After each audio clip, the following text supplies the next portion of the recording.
Nos hacemos mayores, episodio 29.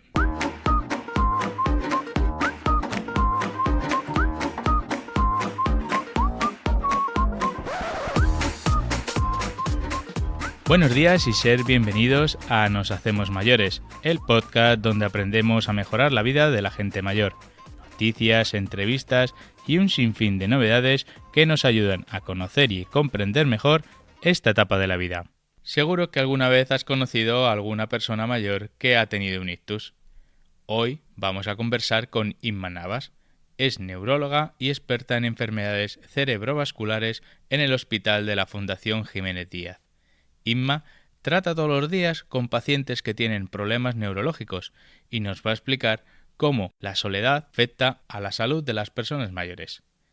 Me llamo Donato Real y este es el podcast de Nos hacemos mayores. Si quieres ponerte en contacto conmigo, puedes hacerlo mandándome un email a contacto@noshacemosmayores.com.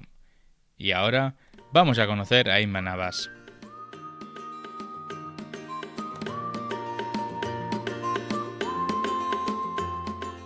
Buenos días, Inma. Hola, ¿qué tal? Buenos días. Mira, antes he hecho una pequeña descripción tuya de presentarte, pero siempre que tenemos a nuestros invitados delante queremos que nos lo expliquen ellos personalmente. Te queríamos Ajá. preguntar quién es Inma Navas y cómo has llegado a dedicarte a esto de la medicina, que fue aquello que empezó a cosquillearte para dedicarte a esto y, y a dedicarte a la neurología en concreto. Ajá. Bueno, pues a ver, yo soy médico. Bueno, Inma, soy una persona muy normal que le gusta estudiar, le gusta la gente, ¿no? Y ahora mismo trabajo de neuróloga en la Jiménez Díaz, en Madrid.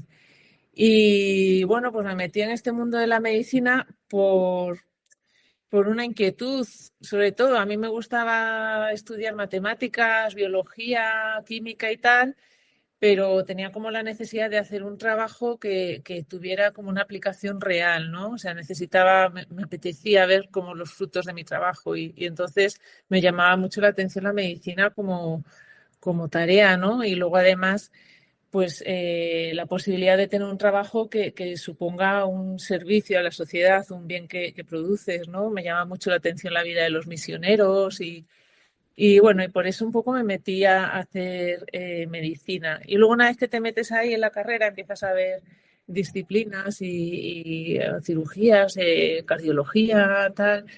Y la neurología me llamaba especialmente la atención porque hay como mucho por descubrir, mucho que no se sabe, mucho de misterio y me despertaba mucha curiosidad, ¿no? Así que me fui metiendo ahí en ese campo y ahí estoy desde hace muchos años sin dejarlo nunca, ¿no? ¿Tenías algún profesor ahí que te iba indicando referente sobre la neurología? Sí, sí, hombre, siempre tienes gente de referencia. Nosotros los estudiantes de medicina tienen la ventaja de que se forman en los hospitales. Ujú. Entonces, claro, empiezas a ver gente que cómo trata a los enfermos, qué es en qué consiste el trabajo, y entonces siempre hay gente que te marca más, ¿no? Yo recuerdo en concreto un doctor, se llamaba el doctor Pilo del hospital del Gómez Ulla, donde me formé, que era un gusto estar con él, se aprendía siempre, ¿no? Entonces sí que hay gente a la que te apetece pegarte porque ves que aprendes, que es un bien para ti y claramente te marcan luego pues a lo que te vas a dedicar, ¿no? Mira, quería Sí, preguntarte, sabes que este podcast está sobre todo enfocado a las personas mayores sí. y hay un tema que es la soledad, ¿no? Si afecta pues a nuestra salud. Quería saber pues tu opinión sobre qué efectos tiene esta soledad, la soledad no deseada en las personas mayores y si hay varios tipos, por ejemplo, a ver qué nos dices. Pues a ver, sí que afecta y sobre todo es que es una situación que nos encontramos cada vez más frecuentemente, ¿no? Yo, por ejemplo, que me dedico sobre todo al ictus y a sus consecuencias, cuando paso consulta cada vez veo más personas mayores que vienen solas a la consulta, ¿no? y les preguntas, bueno, ¿y con quién vives? No, pues sola. ¿Y quién te gestiona las pastillas? Pues yo, ¿no? Y muchas veces, pues gracias a los farmacéuticos que hacen un trabajo estupendo de organizarles todas las pastillas para que se enteren, ¿no? Pero llama muchísimo la atención que cada vez viene más gente sola a la consulta, ¿no? Que no tienen hijos o que los hijos están trabajando y no pueden venir. Y es una situación pues cada vez más Más frecuente, real, ¿no? ¿no? Más frecuente. Sí, sí, muchísimo, muchísimo, ¿no? Y yo creo que también estamos en una sociedad donde muchas veces no tenemos tiempo los hijos para acompañar a los padres. Y, Correcto. a- y eso pues es una pena, ¿no? O sea, para acompañar, y claro, cuando no hay tiempo para acompañar a los padres al médico, normalmente tampoco hay tiempo para estar con los padres y salir al cine. Quiero decir que es un reflejo de lo que pasa en la vida normal, ¿no? Mm. Y claro, es un problema a nivel de salud, pues sí que es más difícil todo, ¿no? Cuando no hay un compromiso o la posibilidad de tener un familiar que esté ayudando como cuidador, ¿no?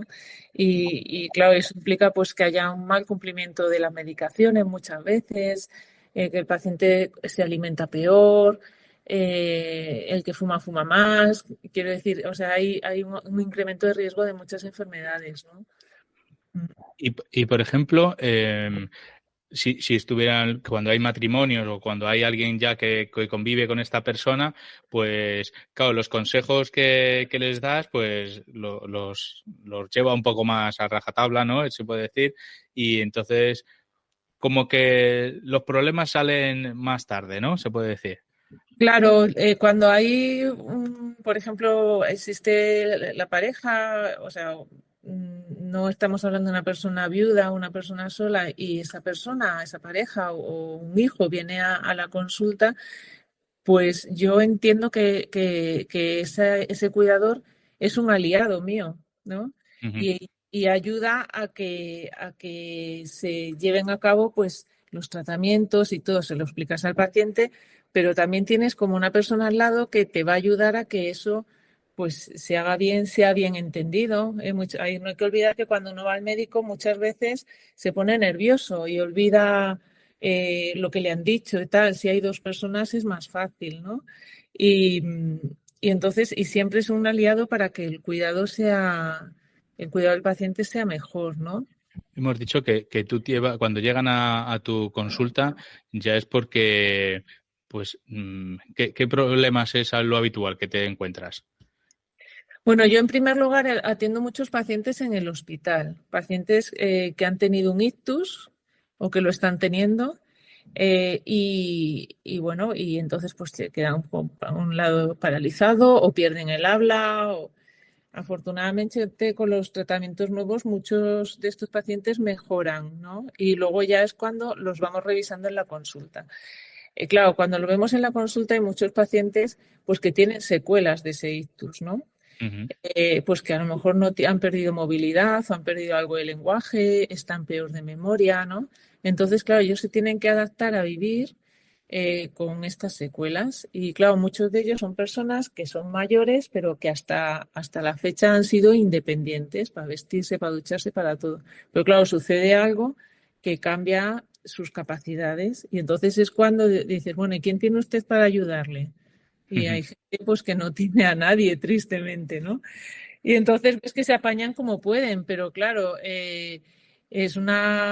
no es fácil porque uno está acostumbrado a tener una serie de capacidades y no hay que olvidar que cuando uno se hace mayor, pues las capacidades poquito a poco se van perdiendo, ¿no?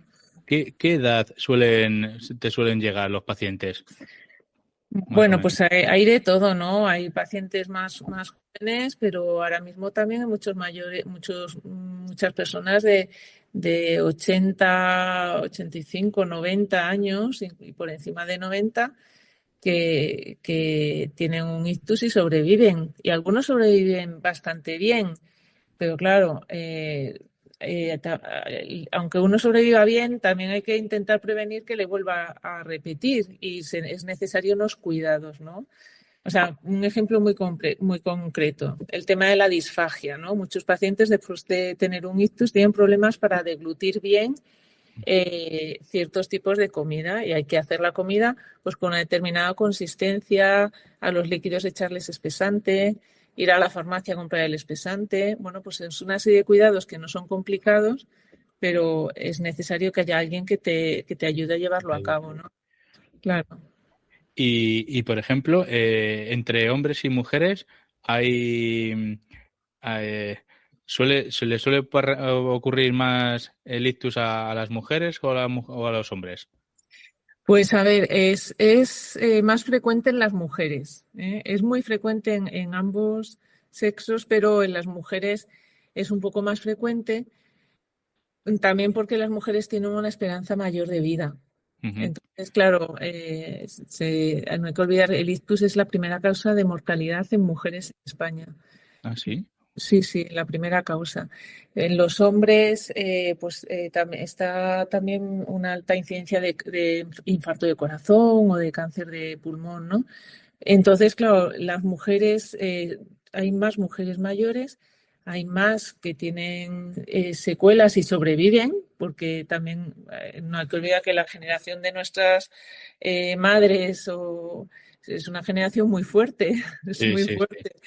Y claro, y hay muchas más mujeres mayores viviendo solas que hombres. O sea, en la Comunidad de Madrid, son Sí, datos que me llaman la atención, hay mayores de 80 años, entre los mayores de 80 años, el 32% de las mujeres viven solas. Es fíjate. una barbaridad. Y Sí, sí. hombres, 13%, ¿no? ¿Qué pasa? Que también es verdad que las mujeres, cuando se hacen mayores y se quedan viudas, muchas tienen capacidad inicialmente para seguir viviendo sola, quieren quedarse en su casa con sus cosas habituales. Los hombres, en cambio, cuando se quedan viudos, pues les cuesta más apañarse, ¿no? Y a lo mejor van más a casa de sus hijos o van más a una residencia. Pero las Ujú. mujeres tienen más tendencia a decir, no, no, yo me apaño y es verdad que durante un tiempo son capaces de apañarse solas, ¿no? Pero claro, cuando tienen un problema luego no tienen ayuda, ¿no? Ya tienen. Claro. Ahora, ya que hablas de las mujeres, mi suegra me suele comentar muchas veces que no duerme, que luego se echa la siesta, pero ella dice, yo duermo fatal, no duermo fatal. Y te quería preguntar si también la soledad, pues, hace que el sueño de las personas mayores tengan algo en relación. Hombre, yo creo que sí que influye, ¿no? Porque, mira, tú mismo lo has dicho, ¿no? Dice, mi suegra tal, pero luego se duerme la siesta, ¿no? Esas cabezadas que Sí, se echan ahí de... sí, Luego me sí, dicen, no, sí. si no duermo la siesta, No he digo, bueno, dormido. pues... Claro, o sea, por ejemplo, para dormir bien es muy importante la higiene del sueño, ¿no? Y es muy importante tener unos horarios y Ujú, no dormir durante el día, porque claro, muchas veces con la edad pues se pierde un poco el ritmo del sueño. Entonces, claro, si una persona está más acompañada, tiene actividades, sale de casa, tal, luego por la noche es más fácil dormir. En cambio, ¿qué pasa? Que las personas que están solas tienen más riesgo de aislamiento social, de ujú. perder actividades, tal. Entonces, claro, a lo mejor permanecen más horas en la cama, pero la Son, calidad del sueño es peor. claro, son más sedentarios, ¿no? O tienen Claro, menos actividades físicas y entonces pues están menos cansados. Cuando está uno cansado, duerme duerme del mejor. tirón. Claro, Bueno, entonces sí que es verdad que a lo mejor las personas solas tienen posibilidades de estar más tiempo en la cama, pero la calidad de sueño es peor. Y de hecho, pues muchos se levantan y dicen, no he dormido bien, ¿no? te iba a preguntar que, por ejemplo, desde que tú empezaste a ser doctora hasta ahora, ¿has visto avances científicos o has visto avances en la medicina sobre la salud cerebrovascular? Bueno, muchísimo, pero una barbaridad. Es verdad que han sido años que se ha mejorado mucho en la atención urgente a los pacientes con ictus y ha habido, bueno, pues muchos tratamientos que permiten que los pacientes sobrevivan y sobrevivan bien. Lo que Ujú. pasa que, por otro lado, ya que estamos hablando de soledad, pues esto aumenta el problema, porque antes la gente, los pacientes se morían más o quedaban más deteriorados, iban a un centro, pero claro, ahora sobreviven, sobreviven bien y vuelven a sus casas. Ya. Muchos, claro, con lo cual es verdad que la cantidad de personas mayores que vuelven a su casa solas, pues es cada vez mayor. Y eso lo estamos notando muchísimo en las consultas, ¿no? También es verdad que yo ahora llevo muchos años trabajando en Madrid y hay una diferencia muy importante en lo que pasa en los pueblos y en las grandes ciudades. Ya. En los pueblos suelen estar muchas veces más acompañados, ¿no? Pero en las grandes ciudades, aunque tengas mucha gente alrededor, el sentido de soledad muchas veces es mayor. Sí. Ya.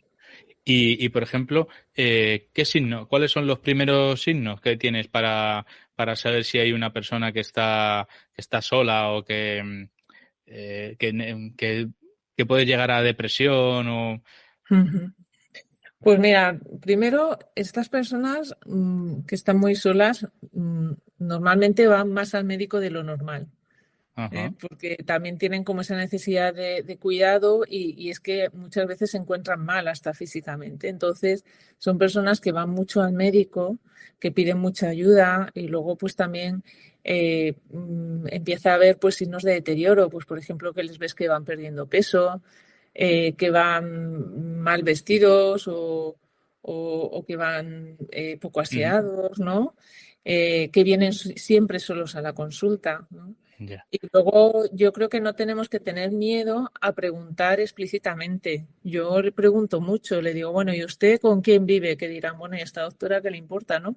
Pero yo se lo pregunto, digo, bueno, ¿y usted con quién vive? ¿Y a usted quién le ayuda? Y si te pasa algo, ¿a quién se lo cuentas, no? Porque es verdad que también muchos problemas vienen de que nos pasan cosas y no se lo queremos decir a los hijos para no preocuparles. Ya. ¿Y qué pasa? Pues que tú te quedas con tu problema, no se lo dices a tus hijos, el problema es cada vez más gordo, ¿no? Entonces hay veces que hay que decirles, a usted, si ves que nunca vienen solos, bueno, yo pregunto. Y luego digo, ¿a usted a quién se lo cuenta? No, a nadie. Pues digo, no, pues tienes que hablar con tus hijos.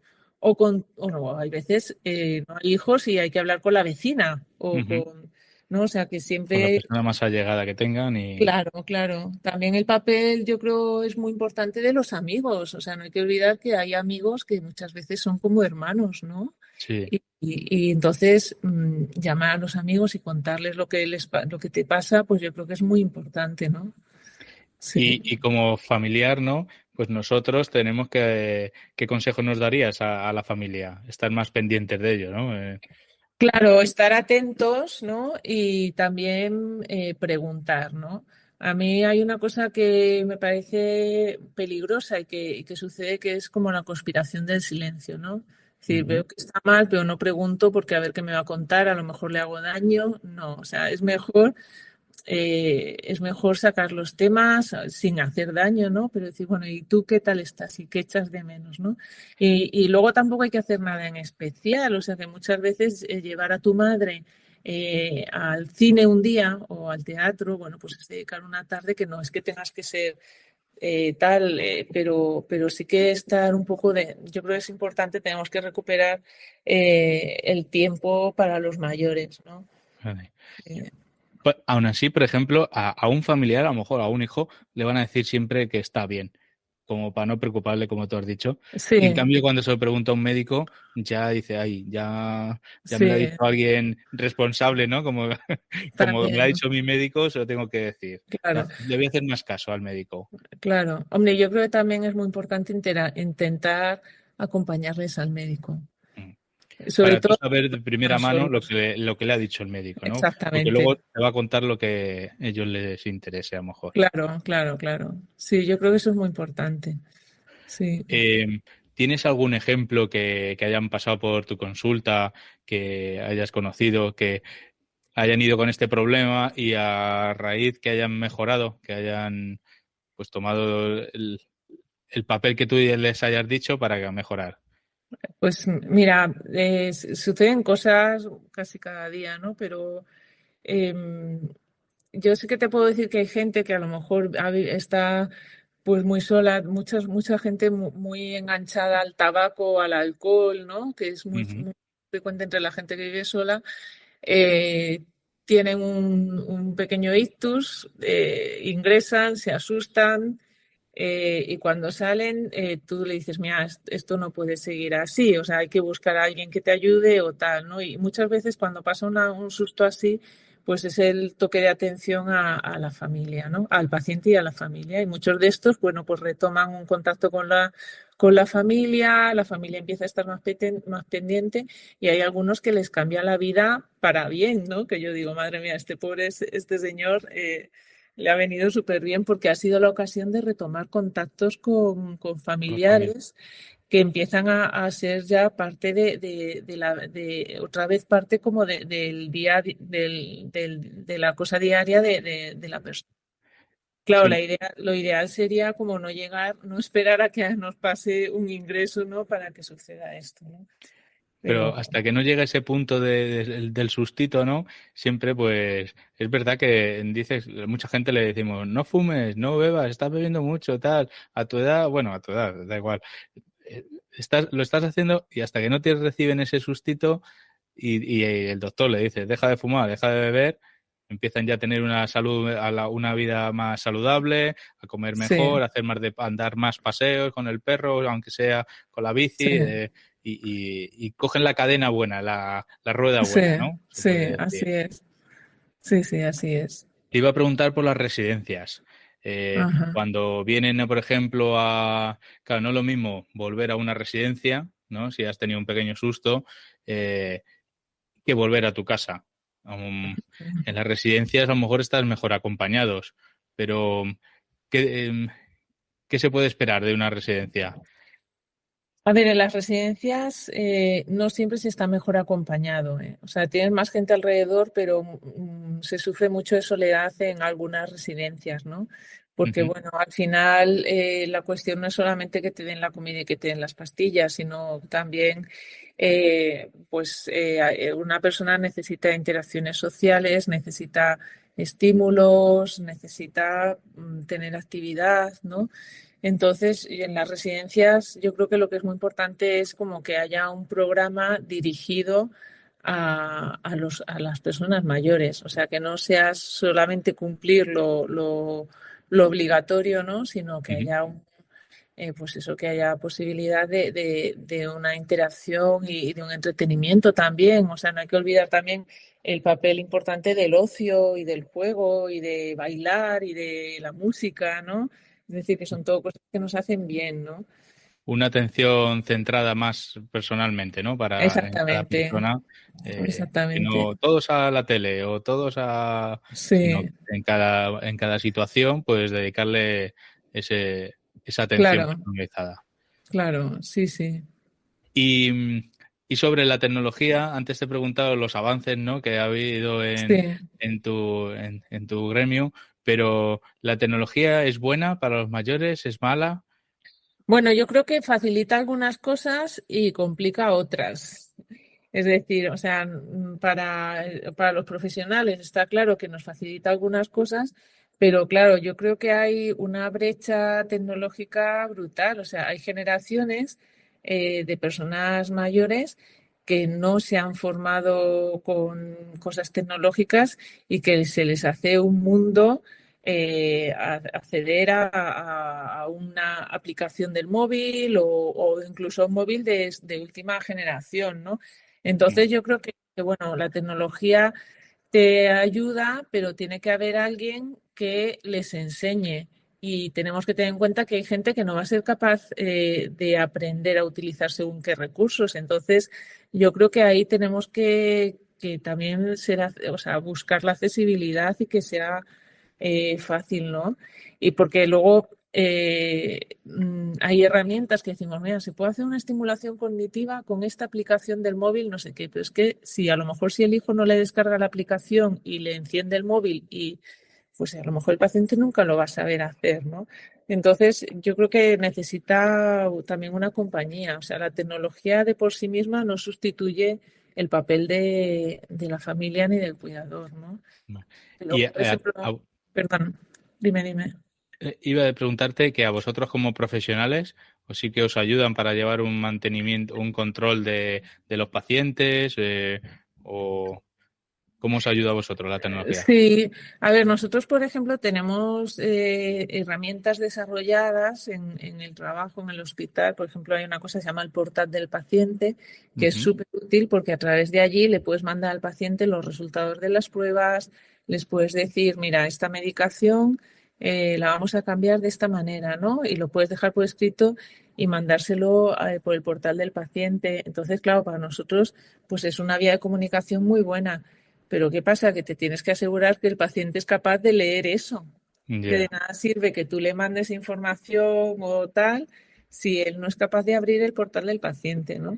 ya. Entonces, bueno, o sea, yo creo que en el tiempo cada vez más vamos a estar más acostumbrados a la tecnología, pero hay que tener en cuenta que a día de hoy hay mucha gente que no se maneja, ¿no? Bueno. Inma, te iba a preguntar, ya estamos terminando y quería saber que nos des pues un mensaje a esta sociedad o una recomendación para que las personas mayores pues estén prevenidas o hagan un poquito de prevención y no lleguen a ese punto que tengan que ir al hospital. A ver, yo creo que el mensaje global es que no les abandonemos. Ujú. Que no todos tenemos muchas tareas, horarios complicados y es verdad, ¿no? Pero merece la pena dejar un espacio para ir a ver a nuestros mayores, para preguntarles cómo están, bueno, pues para sacar de ahí lo que están necesitando, ¿no? Y que merece la pena apostar por ellos y dedicarles un poco de nuestro tiempo. Y a los mayores les recomendaría que hablen con sus hijos. Que es verdad que los hijos están muy acostumbrados a darlo todo ellos por sus hijos, pero los hijos también tenemos una responsabilidad con nuestros padres, ¿no? Entonces también hay que decírselo, ¿no? Hay que hablar Muy- con los hijos y contarles las cosas a los hijos. No, no guardarse nada, que si no luego nos dan sustos más gordos. Exactamente. Así es, así es. Muy bien, Inma. Ahora siempre terminamos la entrevista, hacemos una ronda de preguntas personales, pues para conocer más bien a la persona. Así que voy a hacerte un par de ellas, ¿vale? Vale, Mira, que Inma, no sean muy quería... difíciles. Nada, son muy fáciles. Quería preguntarte si tienes una afición tuya. Una afición, sí, sí, a mí me gusta mucho el campo. Me El campo. gusta salir a la montaña, pasear por la montaña. Muy Sí, bien. sí, Apuntamos sí. aquí campo. Y pasear por el campo. Eh, en esta vida, pues siempre nos fijamos en personas, ¿no? O alguien referente, pues nos gustaría saber quién ha sido tu persona o entidad o alguien referente en tu vida. Ah, bueno, para mí ha sido un sacerdote, amigo mío, que se llama Julián, que es misionero, de hecho ahora mismo está en Paraguay. Y es un hombre que siempre me ha hecho ver que la vida es grande, me ha animado siempre a lanzarme a todas las aventuras que se me han puesto por delante. Seguimos siendo muy amigos. Yo le conocí con 18 años bueno, es de estas personas que te hacen amar la vida, ¿no? Muy Sí. bien. Siempre estamos aprendiendo cosas y me gustaría saber qué es lo último que has aprendido o lo que estás aprendiendo. Uy, a ver.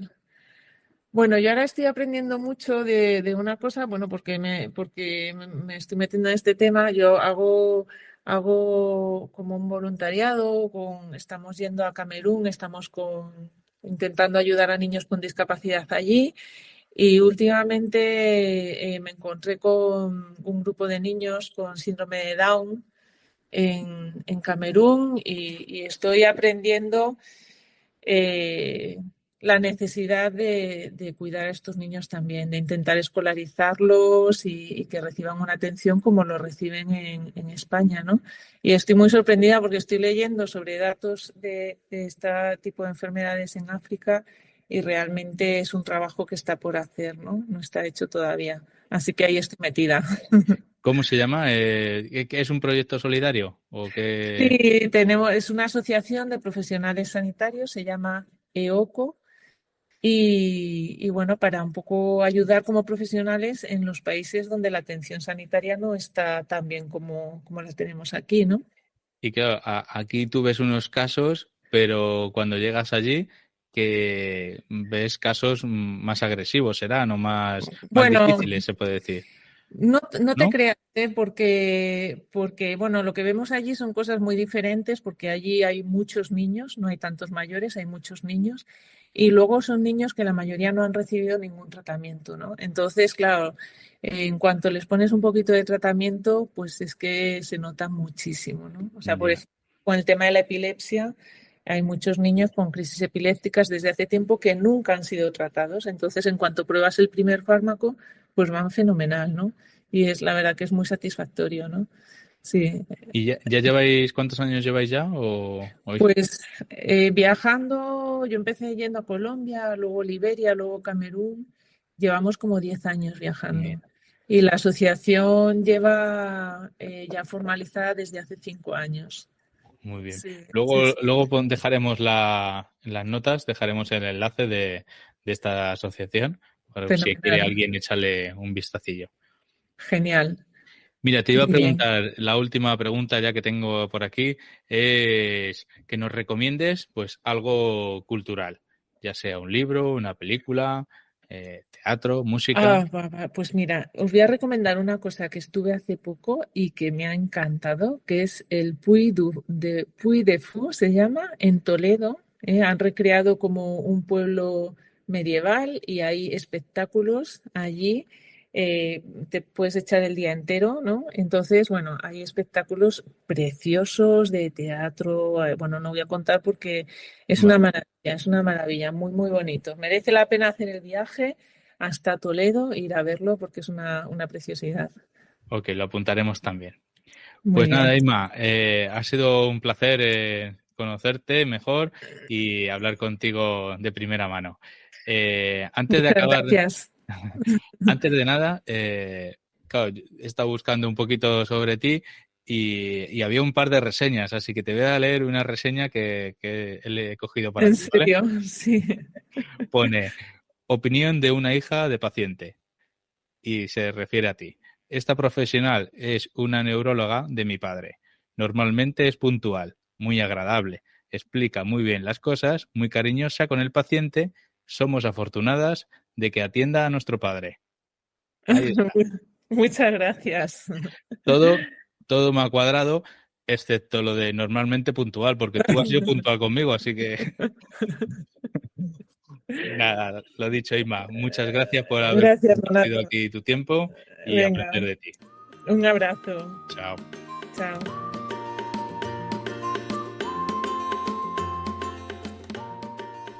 Tenemos que estar pendientes de nuestros mayores y sobre todo no dejarlos solos. Además, tenemos que dejar de fumar y beber para no tener que llegar a darnos uno de esos sustitos y tener que pasar por el hospital. Por cierto, muchas gracias Inma por dejarnos ver ese punto de vista desde el lado del doctor. ¿Y vosotros? ¿Habéis tenido alguna experiencia con problemas neurológicos? Podéis contarnos vuestra experiencia y así poder ayudar a otras personas. Ya sabéis, contacto@noshacemosmayores.com. Ya se acaba el episodio de hoy y espero que sean de interés todos estos capítulos de podcast que hacemos. Compartas con tus amigos para hacerlos llegar a más gente.